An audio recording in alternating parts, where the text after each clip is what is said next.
If you are a Christian and you have questions about sin and how it affects your salvation, this video was made for you. So I went on an evangelism outreach organized by my church yesterday, and I met a really interesting young man. And this man said that he was a Christian, but he wasn't born again, which is a really interesting situation to be in. And I went ahead to ask him why he wasn't born again. And he said he had given his life to Christ before, but every time he sinned, he felt like he was no longer born again. And that's what I want to hammer on.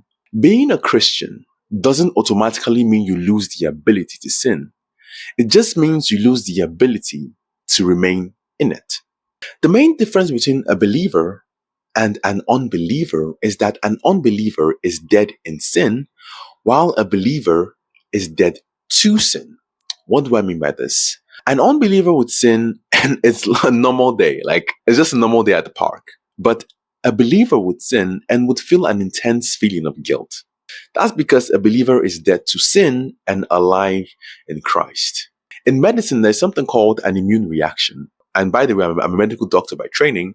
And an immune reaction is your body's natural defense mechanism against diseases. A dead person would not have an immune reaction. Only a live person would. So in a sense, your sense of guilt is actually a confirmation that you're born again. And if you actually do sin, there is a verse I want you to always remember. That is in the book of 1 John chapter 2 verses 1, which says, "My little children, these things I write unto you, that ye sin not. And if any man sin, we have an advocate with the Father, Jesus Christ the righteous." Ideally, it's preferable to live a sinless life.